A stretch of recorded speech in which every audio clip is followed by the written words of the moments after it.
Es esmu sociālais pedagogs, mani sauc Arnis Bētiņš, un šodien uz mūsu sarunu ir ieradusies Laima Zanderta.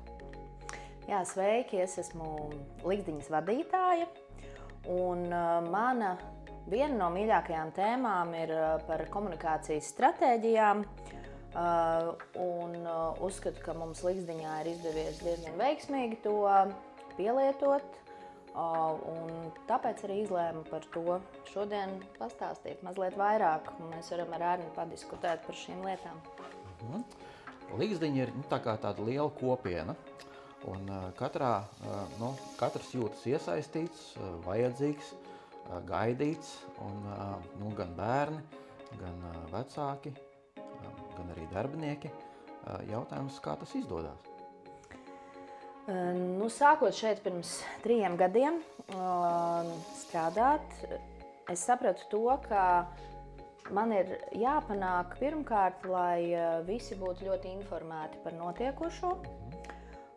Tas ir primārais noteikums, ka visi zina to, kas mums ir aktuāls, kas mums ir, teiksim, šajā dienā notiekošais, kas ir mēneša ietvarā, kas mums ir gada ietvarā notiekošais. Un, faktiski tas tiek panākts ļoti vienkārši ar WhatsApp chatu, kurā mēs esam visi. Mēs esam visi, nav atsevišķi skolotāji, nav atsevišķi skolotāji palīgi, un līdz ar to tiešām visi saņem uzreiz visas ziņas, un tas ir tas, ko darbinieki novērtēja uzreiz, kad tas bija tāds pirmais. Tā informācijas aprite, vai ne?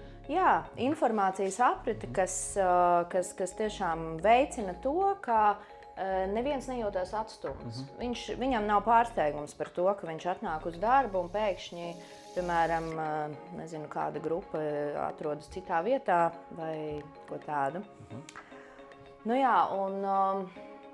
Viena lieta, ko esmu sapratusi arī, ir diezgan svarīgi pašam vadītājam būt kā līderim, kā piemēram. Ja es sagaidu no darbiniekiem godīgumu, tad arī es pati esmu godīga. Ja es sagaidu no darbiniekiem brīvu attieksmi, bet arī atbildību par to savu brīvību, tad arī es pati tādā veidā rīkojos. Man ir ļoti svarīga atvērta komunikācija ar darbiniekiem, un tas, teiksim, ir tā, ka es jūtos ar darbiniekiem, cenšos justies brīvi, un lielākoties tas arī izdodas. Es veidoju personīgas attiecības, tas man ir ļoti svarīgi. Es interesējos par to, kā viņiem iet, kā viņi jūtās. Tās ir arī šīs mazās ikdienas sarunas, kurās, piemēram, mēs kaut vai garām ejot, es apvaicājos, kas ir aktuāls, kā notiek. Katrs pats jau izvēlās to atklātības līmeni. Es nekad nelīdīšu dziļāk, kā darbinieks ir gatavs. Un arī tieši tas pats ir arī ar bērniem. Ar bērniem arī es esmu izvēlējusies taktiku, kā es ik pa brīdim strādāju kādā grupā. Es līdz ar to iepazīstu bērnus, jo mums ir ļoti liela iestāde, un mums ir pāri pa 200 bērniem. Es zinu visus vārdus un uzvārdus, bet pēc kāda pusgada strādāšanas es sapratu, ka es zinu pilnīgi visus vārdus, uzvārdus, bet man nav seja pretī šim vārdam. Un es sapratu, es gribu iet grupās un šos bērnus iepazīt un zināt, kā es viņu varu pasveicināt vārdā. Un arī līdz ar to bērniem ir sajūta, manuprāt, un man gribētos to arvien vairāk kultivēt, ka viņi var nākt pie manis jebkurā brīdī, vērsties, un mums nav tādas, ļoti oficiālas attiecības. Viņi var teikt čau, viņi var teikt arī labdien, ja viņu audzinātāji, teiksim tā, vēlas šīs cieņpilnās attiecības, bet man vairāk patīk tās uzticības pilnās attiecības, ka viņi var pateikt čau vadītāja vai čau Laima. Un grupā viņi man nerad sauc arī par auklīti. Tā mums nav šeit tādas sadzīvē, nav šīs striktais lomu sadalījums, vismaz attiecībā pret mani. Viena no tādām būtiskākajām lietām, kas ir, es teiktu, tā dabiski izveidojusies darbā, tas ir humors.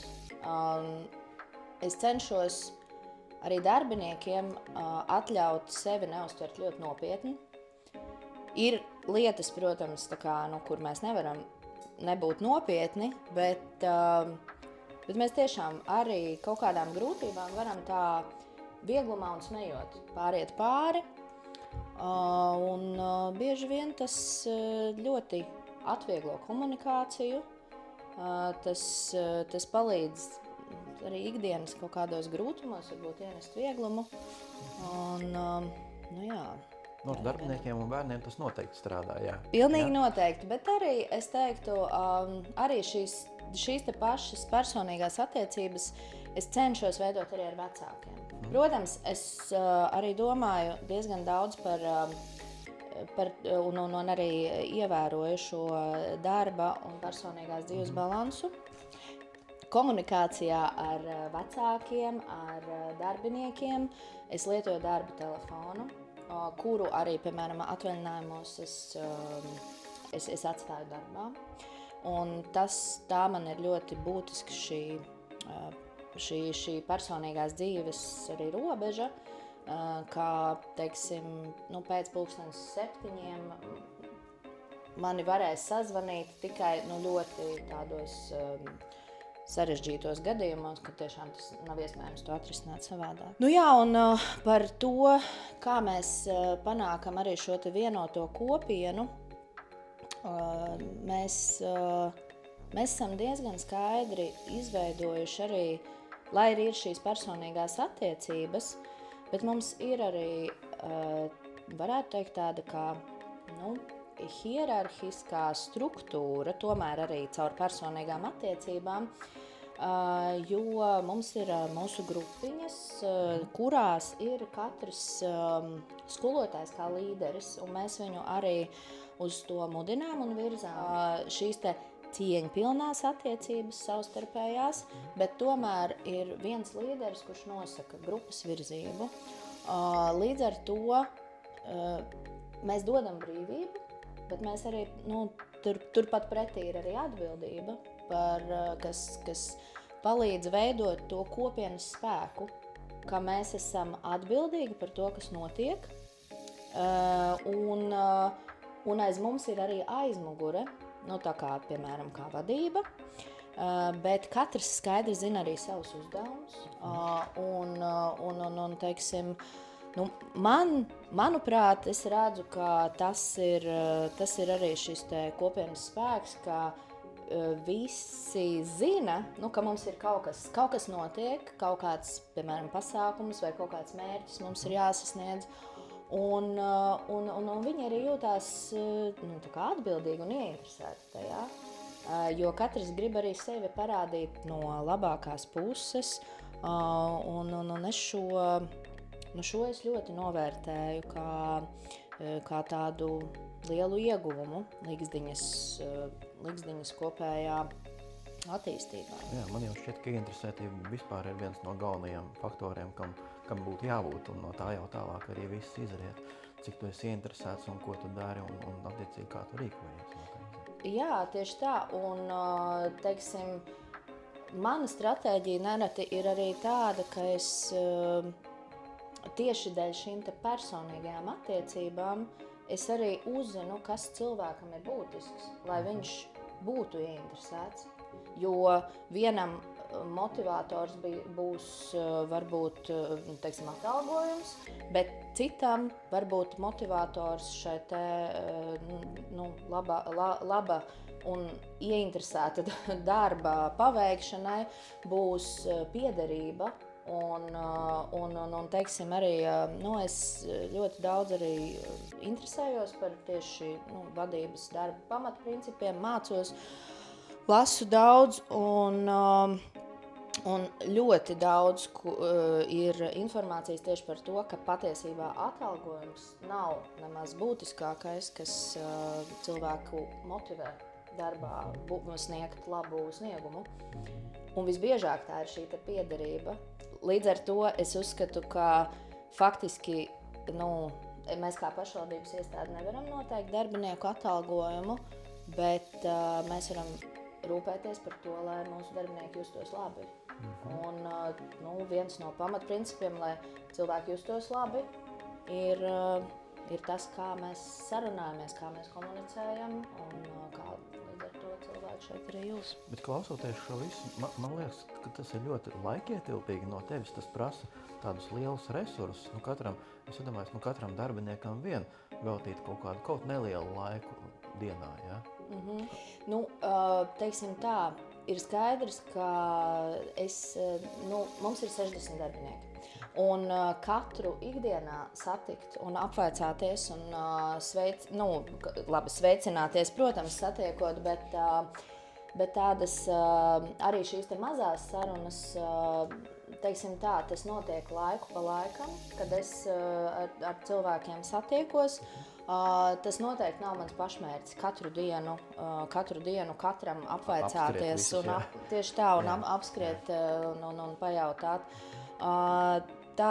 Es teiktu, tas ir tāds dabisks process, kas drīzāk veidojās tādā sadzīvē. Jā, teiksim tā, es arī esmu sapratusi, ka es ļoti daudz strādāju ar telefonu. Tā ir mana darba stratēģija. Arī savā veidā dabiski izveidojusies, jo šī komunikācija un šī dabiskā arī personīgā komunikācija var veidoties arī caur šo, un arī tas veicina šo informētību. Jā, es ļoti daudz lietoju tos pašus WhatsApp čatus, lai arī gan ar mazām grupiņām mums ir kopīgie čatiņi, gan visiem darbiniekiem. Un attiecīgo tēmu, kas mums tajā brīdī ir jārisina, vai kaut kādu steidzamo jautājumu, es sazinos ar cilvēkiem patiešo. Un tad vienkārši pārvietojoties pa iestādi, nereti man iznāk, plānojot, piemēram, 5 minūšu iziešanu uz kādu grupu, es tur iestrēgstu, piemēram, uz pusstundu. Bet tas pieder pie darba. Jā, un par resursiem runājot, ir tā, ka ir ļoti būtiski sevi atjaunot. Tas pirmkārt ir šis nodalīt tomēr to personīgo dzīvi no darba dzīves, aizejot mājās, novilkt vadītājus apavus un būt ģimenē un būt ar mīļajiem. Jā, tas ir viens. Vēl es ļoti būtiski rūpējos arī par savu garīgo higiēnu, ja tā var teikt. Rītos es vienmēr meditēju, ceļos pirms 6. Un tādā veidā atjaunoju savus resursus. Jā. Bet atgriežoties pie mūsu līgzdiņas, šīs kopienas, mēs šobrīd strādājam pie mūsu vērtībām, jo vērtības iestādē vai kādā kopienā nevar būt mākslīgi radītas. Tām ir jābūt vērtībām, kuras ir būtiskas visiem iesaistītajiem, un tāpēc mēs ar dažādu tādu strateģisku uzdevumu palīdzību gan izzinājām, kādas vērtības ir svarīgas mūsu skolotājiem, mūsu skolotāju palīgiem. Arī ar bērniem tas tika pārunāts pēc tam, kad šīs vērtības bija izkristalizējušās. Un arī vecākiem mēs aptaujājām, mums bija, apmēram 70% respondentu, līdz ar to tā ir lielākā iestādes vecāku daļa, kura deva savu arī, nosauca vārdā vērtību, kas mums ir līdzīga. Un līdz ar to mēs šobrīd ejam uz šīm te balstāmies uz šiem 3 vaļiem, kas mums visiem arī ir ļoti būtiski.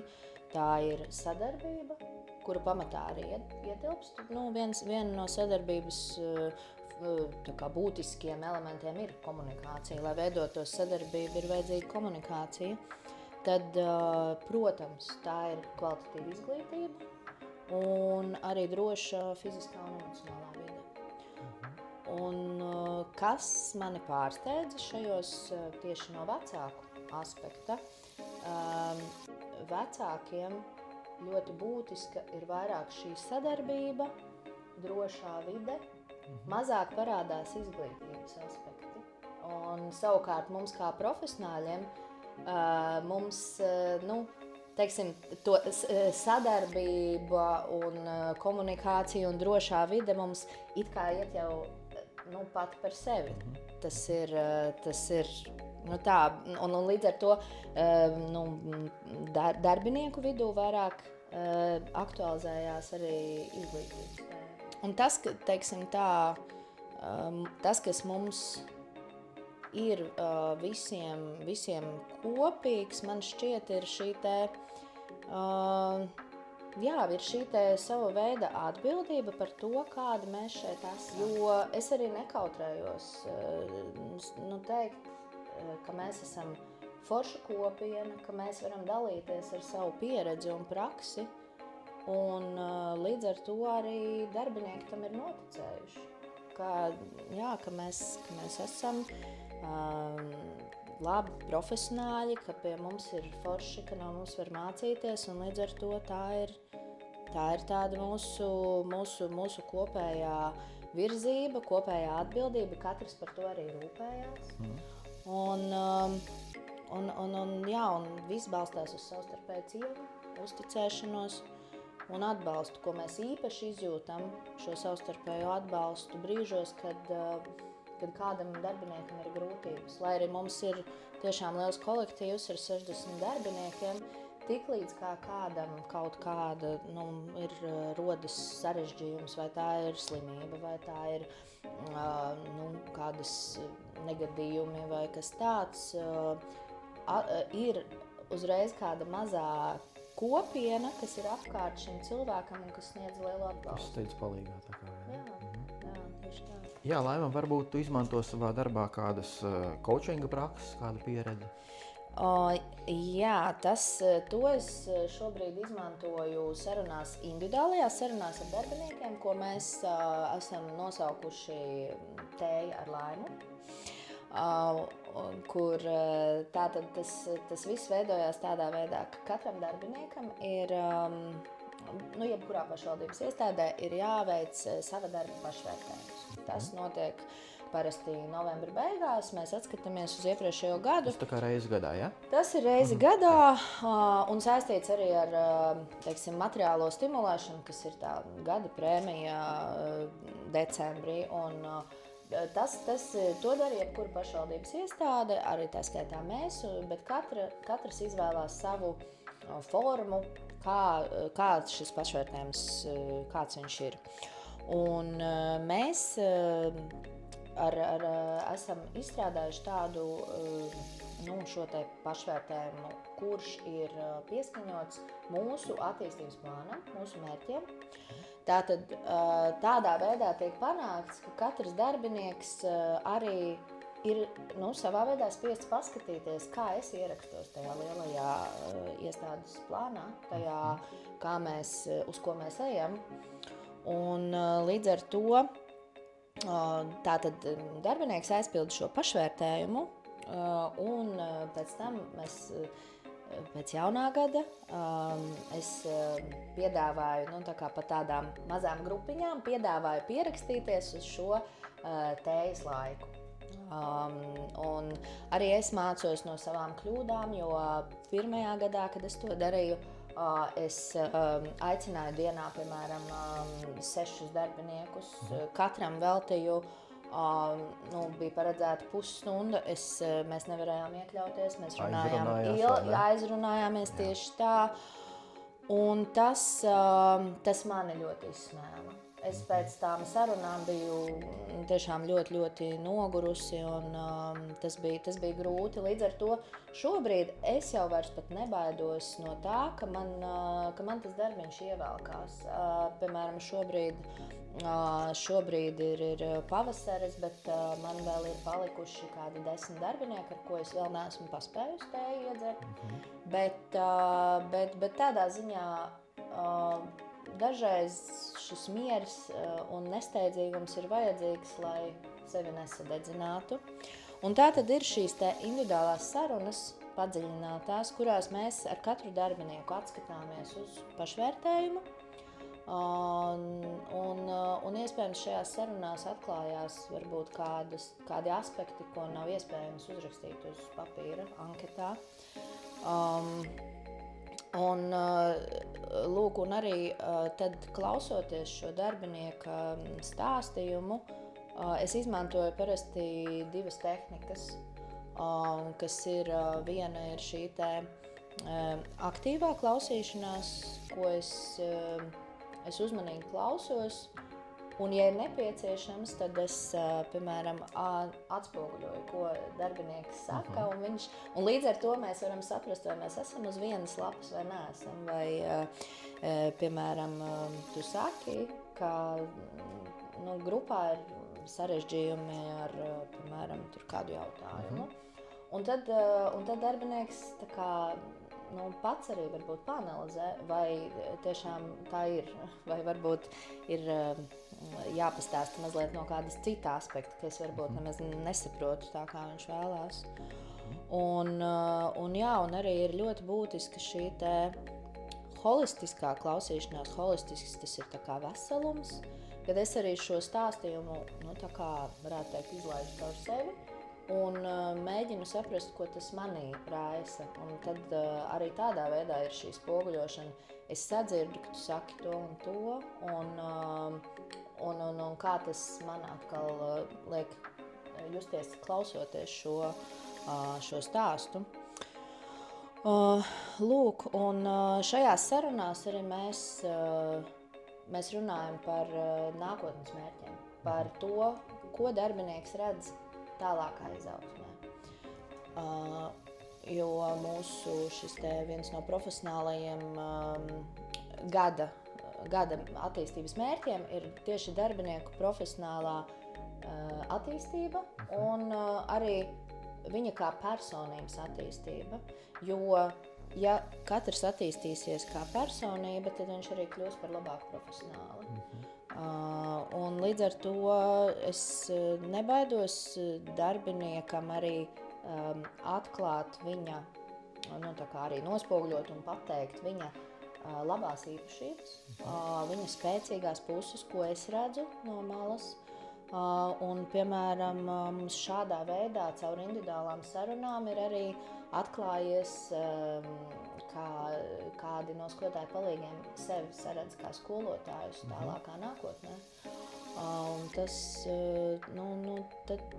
šīs sarunas savā veidā, tā kā es neesmu nekādā veidā profesionāls psihoterapeits, bet caur šīm sarunām un caur to, ka man ir arī bijusi dažāda prakses tieši ar coachingiem, arī ar psihologiem sadarbojoties, es esmu kādas prasmes ieguvusi, lai cilvēkiem varbūt kaut kādā veidā palīdzētu. Jā, man liekas, tas ir ļoti atbalstoši darbiniekiem, jo nevelti saka, no malas jau var labāk arī redzēt un arī novērtēt. Un svarīgi, ka, kā tu saki, ka vienam otram ir svarīgi sadzirdēt, un varbūt kaut kādas lietas, ko viņš nemaz pats par to nav domājis. Vai ne?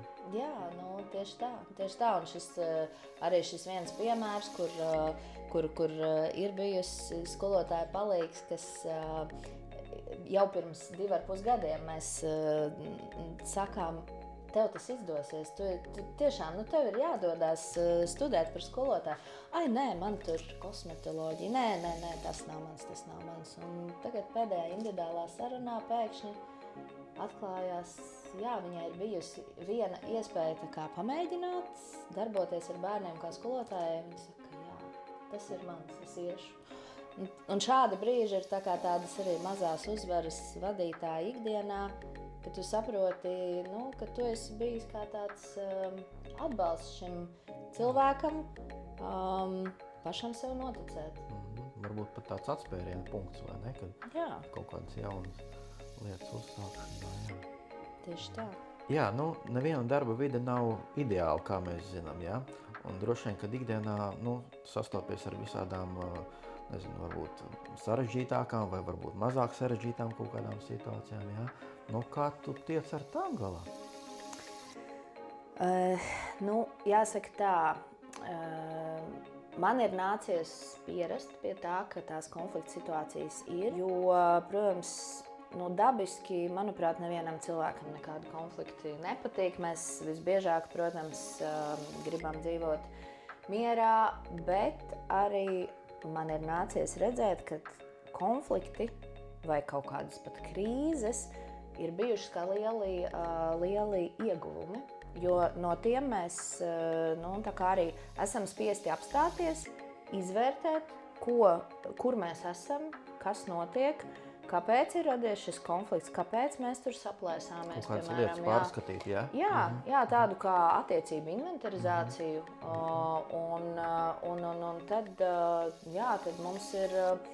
tad mums ir iespēja atkal veidot kaut ko no jauna. Bet par šo konfliktu risināšanu. Pirmkārt, es vienmēr pavērtēju, vai man ir jāiejaucās. Pirmkārt vispār, jo nereti konflikti var būt arī tādi, kur vienkārši sadzīviski cilvēkiem ir jātiek galā pašiem, un tas nav manā kompetencē, kaut kādu tiešām tādu sadzīvisku kašķu vai nelielu konfliktu. Jā, kaut kas notiek. Un tas pats atrisināsies, jo tas nav nekas tāds, kas būtu ietekmētu ļoti pēc tam tālāko darbību, bet sarežģītās situācijās pirmkārt visam pamatā atkal ir saruna. Un sarunā es pieaicinu parasti visus iesaistītos, un tad ir cilvēki ir nereti spiesti arī tā atklāti runāt, kas nereti ir grūti. Tas ir grūti, bet tā ir arī šī atbildība, ko mēs no cilvēkiem lūdzam, jo viena lieta ir atnākt pie manis pasūdzēties, ka, piemēram, man tur kāds to vai šito, un aizēju lūdzu atrisini. Nē, tā ir mūsu atbildība arī spēt pateikt klātienes sarunā, šis man nedara, jo mums ir jāstrādā kopā. Bet tā tad arī šajās sarunās pirmkārt ir jānodrošina no manas puses šī psiholoģiski drošā vide. Un tas arī ir gan ar ķermeņa valodu, arī ir būtiski, lai šajās sarunās arī mūsu, fiziskais izvietojums, lai mēs esam vienā līmenī, lai mēs esam, lai mēs, varbūt arī esam tādā kā aplī, ja mēs esam vairāki parasti. Taču savukārt atkal dažreiz situācijas ir bijušas, kuras izvērtēju, piemēram, tas varbūt vairāk ir sarunās ar vecākiem, kur ir kādi sarežģītāki jautājumi. Ja dažreiz vecākam vajag taisni šo, piemēram, galdiņu, aiz kā aizsēsties, lai viņš jūtas drošāk. Jo vecākus, protams, es pazīstu mazāk kā darba. Tad šīs ir tie mazie, tie mazās niansītes, kas šo 3 gadu laikā, kopš es esmu vadītāja, es šīs lietas pētu un skatos padziļināti, kas man palīdz veidot šo komunikāciju. Arī būtiski šajās sarunās ir gan ar vecākiem, gan ar darbiniekiem ir pielāgošanās. Pielāgošanās balss tempam, kādā cilvēks runā, balss tembram arī, ja, teiksim tā, es nekad neļauju cilvēkiem paaugstināt balss toni. Nu, šis tad tiek, tad mēs mazliet nomierinamies un satiksimies tad, kad būsim mierīgi un varēsim konstruktīvi runāt. Jāsaka gan, ka tas nav bijis pēdējā laikā pilnīgi noteikti. Tas varbūt bija pašā mana darba sākumā, vairāk, kamēr cilvēki saprata to manu vadības stilu un to, kā es komunicēju ar cilvēkiem un ko es arī sagaidu, kā viņi komunicēs savstarpēji. Jo visām pamatā, protams, ir cieņa vienmēr. Un arī tā ir parasti šīs sarežģītajās sarunās. Iepriekš mēs ar mūsu vadības komandu jau esam izrunājuši savu redzējumu par šo, un nereti jau mēs esam tā kā nolēmuši, kāds tad ir sarunas mērķis. Ir dažreiz šīs sarunas, kur mēs nezinām, kur tas aizvedīs, bet dažreiz mums ir tā kā jau šis mērķis nolikts, un tā ir tā sarunas konstruēšana. Tad mēs vedam cilvēkus virzienā uz to, kā mēs redzam, kas viņiem pašiem palīdzētu, kā mēs viņus varam atkal kaut kā šo situāciju vērst par labu. Jā, un tad sarunas noslēgumā mēs vienmēr vienojamies par tālākām darbībām, par to, kādi ir nākamie soļi. Nereti varbūt cilvēki pat šo mērķi tālāko vēl nav gatavi nemaz apskatīt, bet vismaz mēs vienojamies par tālākajiem soļiem. Un es vienmēr arī izsaku pateicību par to, ka mēs šeit esam satikušies un esam bijuši tik drosmīgi, lai par šo runātu. Arī, kad vecāki nāk ar mani risināt sarežģītas situācijas, tad arī šis ir ļoti, ļoti būtiski, lai arī attiecību veidošanā, pat ja vecāks ir nācis ar savu sūdzību par kaut ko, un paldies Dievam, šīs sūdzības pēdējā laikā ir stipri maz, bet arī tad mēs vienmēr sakām lielu paldies par uzticēšanos, par to, ka cilvēks ir nācis runāt par šo, jo dažreiz pat es saprotu, ka es kā vadītāja varu arī pat kaut ko nepamanīt, un tad man ir ļoti būtiski, ir kāds, kas man to pasaka. Jā, un tad izejot atkal no šī, mēs nākam kopā, visi iesaistītie, un runājam un risinam. Jā. Un par sarunām ir būtiski arī es sevī parasti to mēģinu tā kā pieskatīt, lai es arī būtu elastīga, jo saruna ir, protams, mēs piedalāmies vairāki cilvēki, un es nekad nevaru līdz galam zināt, kā otrs jūtās un kā viņš tver šo situāciju. Un arī ļoti būtiska lieta ir paļāvība. Paļāvība, teiksim tā, uz to, ka dzīve nereti pati visu saliek pa vietām, un šis risinājums, kas rodās no šīm sarežģīto situāciju risināšanas, tas gala rezultāts, pat ja tas varbūt nav bijis tas mērķis, varbūt pat netiek sasniegts, kas man likās, ka tas būs labi, un situācija izvēršas savādāk, ir būtiski tā kā paskatīties, ka tas risinājums tāpat ir labvēlīgs. Un iespējams viņš pat ir daudz labvēlīgāks kopējai ainai nekā tas, ko es būtu savā prātā izprātojis. Tā. Savā veidā tā ir paļaušanās uz augstāko spēku, kad tas pavirzās mums pašiem labvēlīgā virzienā. Likdiņā ir bērni vecāki, kas labprāt iesaistās dažādos pasākumos, kas nāk uz talkām un ir tādi aktīvāki. Ja? Kā notiek sadarbība ar vecākiem un komunikācija ar viņiem? Tā tad arī šeit mums ir ļoti būtiska mūsu savu veidu struktūra, ko esam radījuši. Ir iestādes padome, kura ir faktiski arī visās pašvaldības iestādēs. Un mums arī ir brīnišķīga vecāku padome, kur no katras grupas ir vismaz viens pārstāvis. Līdz ar to dažreiz šis pārstāvis ir arī piemēram, vairāku brāļu māsu, līdz ar to viņš pārstāv vairākas grupas. Tātad šie ir vecāki, aktīvie vecāki, kuri ir kā tādi grupu vēstneši, kuri vai varētu teikt starpnieki starp vadības bloku un darbiniekiem un starp pārējiem vecākiem.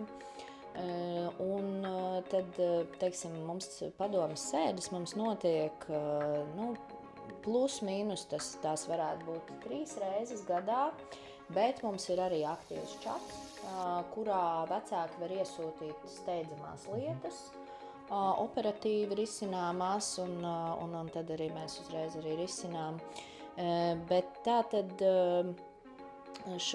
uz šīm sanāksmēm, kad mēs tiekamies, pirmkārt, mēs kā vadība runājam un stāstām par to, kas mums šobrīd ir aktuāls, kādi ir mūsu tuvākie un tālākie plāni. Un savukārt vecāku uzdevums ir apkopot jautājumus no grupas vecākiem, kurus tad arī viņi mums uzdod. Mēs cenšamies atbildēt, ja varam uzreiz, ja nē, tad mēs atbildam pēc laika, visticamāk rakstiski vai klātienē konkrēti, ja tas ir kāds sarežģītāks jautājums. Nereti tas mums arī varbūt ir kā pamudinājums, ka mums ir jāsatiekās ar kādas grupas vecākiem uzreiz kopā. Tikšanos atsevišķi vai? Jā. Jo atkal caur šo komunikāciju mēs uzzinām, kas notiek. Jo, protams, ka dienā es nevaru arī uzzināt pilnīgi visas mazo grupu aktualitātes. Un, ja tur varbūt ir kāds samilzušāks jautājums, tad tas ir ļoti, ļoti būtiski. Mēs nebaidāmies saukt klātienē un visas iesaistītās puses izrunāt. Ja ir, piemēram, kāda nesaprašanās starp grupas personālu un vecākiem, mēs pilnīgi noteikti sauksim visus kopā un runāsim klātienē. Tādā ziņā mēs noteikti esam par atvērtību un atklātību, neslaucīt problēmas zem tepiķa, kā saka, jā, bet mēs, teiksim tā, šīs problēmas izgaismojam, un tad, kad mēs viņus esam izgaismojuši un katrs uz viņu apskatījušies, tad nereti šī problēma arī nemaz nav tik liela. Viņas samazinās. Bet droši vien vēl ir kādas sapulces, kas notiek grupiņas iekšienē vecākiem pa grupiņām, vai ne? Arī tiekās. Tieši tā, jā, tās ir šīs sapulcītes, kas notiek regulāri, arī es teiktu droši vien 3 reizes gadā, vai pat biežāk, ja ir kādi arī akūtie jautājumi. Un šeit ir arī būtisks atkal tas, ko es iepriekš stāstīju par mazajiem grupu kolektīviem. Aicinu vienmēr arī sapulcēs piedalīties gan skolotāji, gan skolotāju palīgus. Bet tas nav skolotāju palīgiem, tas neietilpst amatu pienākumos, bet šeit arī es ļauju, es mudinu, ka tas būtu labi, bet arī katrs izvēlās to savu sadarbības formu. Tātad šeit ir būtiski, kā skolotājs ir kā līderis, kurš arī tad komunicē ar vecākiem, un līdz ar to mēs, teiksim tā, iedvesmojam skolotājus arī sarunās, mācām par komunikācijas stratēģijām, mudinām arī pašus to izzināt, jā, jo Jo darbs ar vecākiem tā ir vesela atsevišķa sadaļa. Jo, ja vecāks jutīsies droši par savu bērnu šeit Ligzdiņā, ka viņš var uzticēties skolotājiem, tad arī bērnam viss būs labi. Savukārt, ja vecāks nebūs izveidojis cieņpilnas un uzticības pilnas attiecības ar savu skolotāju, ar skolotāju palīgiem, tad gluži neapzinātā līmenī tas tiek nodots bērnam, un arī bērns šeit nejūtās tik labi. Jo tas ir pats būtiskākais, ko arī es sarunās ar vecākiem nododu. Mēs visi šeit esam tieši bērnu dēļ. Un bērns tā ir mūsu prioritāte, un mums ir būtiski, lai katrs bērns pie mums jūtās labi. Tā kā līdz ar to es veidoju šīs te atvērto komunikāciju arī ar vecākiem. Manas durvis ir vienmēr atvērtas, un līdz ar to viņi zina, ka viņi var nākt pie manis jebkurā laikā. Intensīvāk šī nākšana bija pašā pirmajā gadā, kamēr vecāki izveidoja šīs uzticības pilnās attiecības ar mani. Bet šobrīd mums ir tāda vienošanās. Vecāki var pie manis nākt, iepriekš vēlams par to vienojoties, bet viņi var man zvanīt faktiski darba laikā atkal jebkurā brīdī. Un es šīs robežas, kas ir jebkurās attiecībās, kaut kādas robežas ir, gan ar vecākiem, gan arī ar darbiniekiem, gan arī ar bērniem, es veidoju viņas elastīgas. Teiksim tā, robežas manās attiecībās nav ne pārmēru stingras, ne arī nēsošas vai pārmēru brīvas, bet viņas ir elastīgas, pielāgojoties situācijai, pielāgojoties katram cilvēkam, cik tālu viņš ir gatavs ar mani komunicēt un atvērties.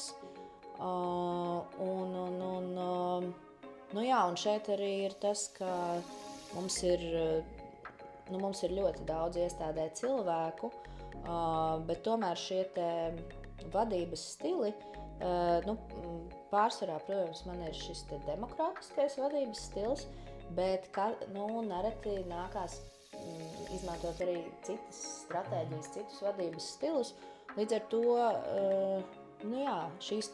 gan šīs robežas, gan arī vadības stili ir atkarīgi no konkrētā cilvēka, no konkrētās situācijas. Tāda mūžīga piemērošanās. Jā, varbūt nedaudz par svētku svinēšanu, par kādām tradīcijām, kas ir šeit bērngārzā. Svētki mums ir ļoti nozīmīga Ligzdiņas tāda dzīves sastāvdaļa. Un svētki vienmēr prasa gatavošanos, svinēšanu un pēc tam arī analīzi, savu veidu analizēšanu, kas mums izdevās, kas neizdevās. Un svētkos nereti aicinām arī piedalīties vecākus. Ir gan šie lielie kopīgie svētki, kad ir pilnīgi visa kopiena klāt. Ir arī svētki, kad mēs esam darbinieki ar bērniem, bet šis viss ir tas, kas veido mūsu kopīgo komunikāciju, kas mums palīdz justies piederīgiem. Un es arī svētkos vienmēr cenšos būt klātesoša, priecāties, dejot, dziedāt, un līdz ar to tās ir šīs te personīgās attiecības, kas mums palīdz būt draudzīgai kopienai. Labi, lai teikšu paldies tev par sarunu. Paldies. Un tad paldies un uz tikšanos tad nākamajā raidījumā.